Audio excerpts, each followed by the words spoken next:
Women in corporate America are finally hitting a breaking point, and the data now proves what so many of us have been whispering for years. The system is no longer working, and women are no longer willing to contort themselves to fit the mold. Today, we are breaking down what is actually driving the workplace shifts that we're all seeing, and what comes next. What's even more surprising is how unified women's stories in the corporate world have become, regardless of industry, seniority, or background. Something fundamental is shifting, and if you zoom out far enough, you can see the beginnings of an entirely new career model taking shape. I'm Sammi Cohen, and this is Social Currency, a podcast that unpacks the stories that are shaping business, culture, and the intersection of the two.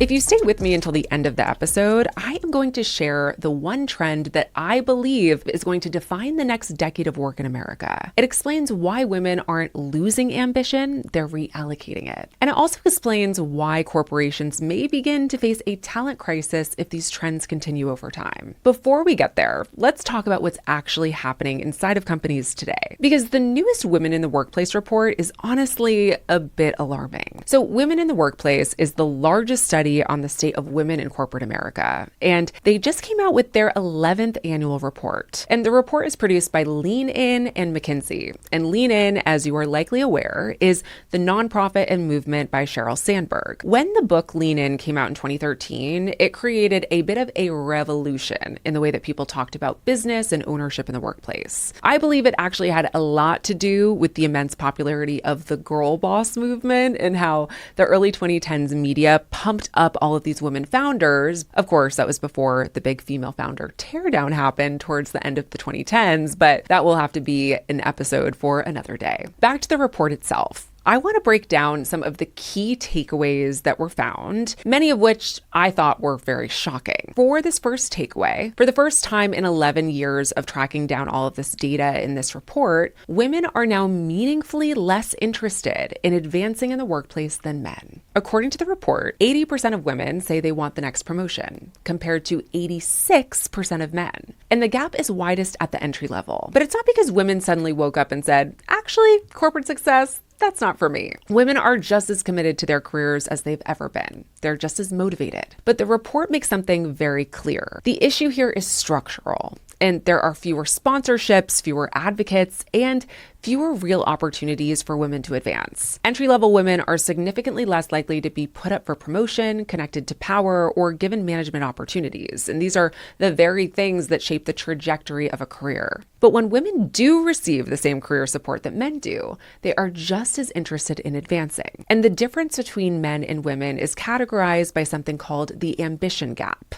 And this ambition gap comes from the lack of career advancement support and opportunities, but also the lack of support that women are getting at home. Women are still shouldering the majority of housework, and it's becoming increasingly difficult for women to handle everything that they're handling at home, on top of being super ambitious in their day job and working longer hours when they know that they're going to have to take on the majority of the housework and childcare after their 5 p.m. shift is done. Next, I want to briefly mention this famous broken rung idea. The report states that for every 100 men promoted to manager, only 93 women were promoted, and the numbers are even worse for women of color. What's very clear is that entry-level women are getting less help from senior colleagues. And as we know, the earliest stages of your career set the tone for the later stages. So if the ladder is broken at the bottom, it's no wonder that fewer women want to climb it. One item that the report called out that I think is critical to address is that women and men are getting different levels of exposure to AI.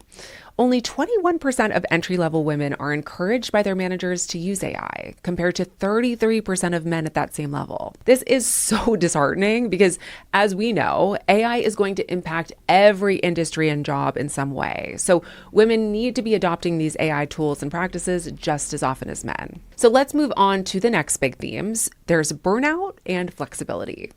Senior level women specifically are feeling an immense pressure at work. And this is pretty unprecedented. 6 in 10 senior women say that they feel frequently burned out, compared to only half of men at that same level. And many women also worry that being a woman will hurt their chances of getting promoted. And senior women who don't want that next promotion often point to 2 things. They've already been passed over, or they don't see a realistic path forward.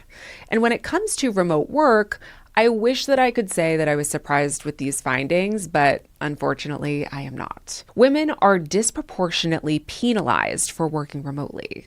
Only about a third of mostly remote women have been promoted in the last 2 years.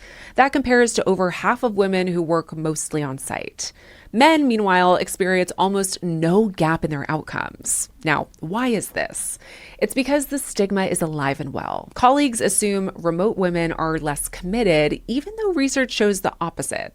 Women take advantage of flexible work because they are doing a lot more of the caregiving, and it's not because they're caring less or doing less. But the bias still persists. Yet many women would prefer to work from home because the costs of caregiving have risen immensely over the past decade. So many women have much less childcare support than they'd like to have, which makes it harder than ever to balance working with watching your kids and making sure that some adult is taking care of them. Here is yet another important trend. Corporate America is quietly backing away from DEI. In 2021, 90% of companies said diversity and inclusion were high organizational priorities. Today, 67% of companies report diversity is a high priority, and 84% remain committed to inclusion. So across the board, sponsorship programs for women are being scaled back. Many women are losing structured support at the exact moment that they need it most. This erosion sends a message, even unintentionally, about who is being invested in and who isn't. So now that I've covered the key findings from that report, this is where the conversation gets interesting because over the last few weeks, I have spoken to dozens of women across so many different industries: tech, consulting, finance, media, and more. And here's the through line that I've been finding. Women aren't walking away from ambition. They're walking towards agency. More women than ever feel as though climbing that corporate ladder for their whole career isn't what it used to be for prior generations. And I want to talk about this term that I've been hearing called the portfolio career.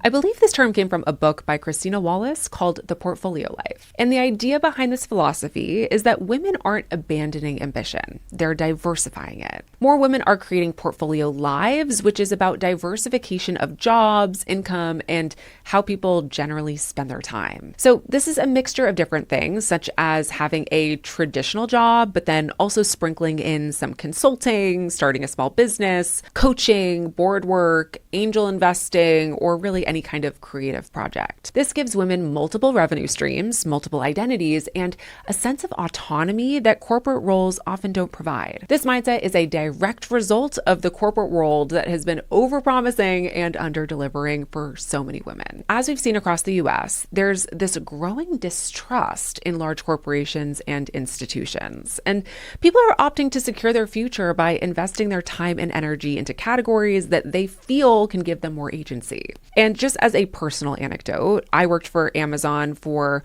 half of a decade, which is crazy to say, and I just left that full-time job in June of this year. And when I was there, I saw so many women who were super ambitious in really high roles. And when I was working with them, I was noticing that so many of them were opting for this more portfolio approach to their careers. And they weren't necessarily leaving Amazon in droves, but they were starting side hustles or creating other aspects of their lives that were creating fulfillment for them, since they knew that they weren't going to find that level of fulfillment in their day job. This next generation of women won't be chasing that linear ladder. They're going to be building more of a Venn diagram in their life and career. Since this trend isn't slowing down, if companies don't adapt, they're about to experience a continued female talent drain over the next few decades. Research supports that diversity of thought, of backgrounds, and perspective often leads to stronger output and performance. So ultimately, this trend that we're seeing could hamper the long-term performance of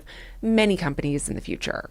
With all of that, I personally do not have the answers. I am not sharing all of this with you to say, I have the one fix and this is how it's all going to work. It's quite the opposite. I see the numbers, I read the report, and I felt honestly a lot of fear and also a lot of understanding, because I have been in the position of all of these women working in corporate America. And I think this is such a deep-rooted issue and it's so structural that it's going to require so much policy change and a lot more support from corporations than we're getting today. I hope that you have a really interesting conversation with people that you know at work and outside of work about this topic. And it would mean the world to me if you liked and shared this episode. And of course, subscribe to this podcast if you haven't already. And next week, we are going to be talking about my learnings over the past year and ways that you can level up your mindset and goals to have the best possible 2026. So I'm excited for that one, and I will see you next time. Thank you so much for listening to today's episode of Social Currency. I've been wanting to launch this show for so long. I can't tell you how excited I am to do this and how thrilled I am that you're actually here listening. It means the world to me. If you liked what you heard today, please rate and review the podcast because it massively helps to support the work I do to bring the show to life. And if you want to keep up with the hottest business lore in real time, follow me on Instagram at Sammi Cohen Talks and subscribe to my newsletter, Social Currency, which is linked in the show notes. Social Currency is a production of Social Currency Media and Money News Network. The podcast is hosted and executive produced by me, Sammi Cohen. Social Currency is produced by the Money News Network team. See you next time.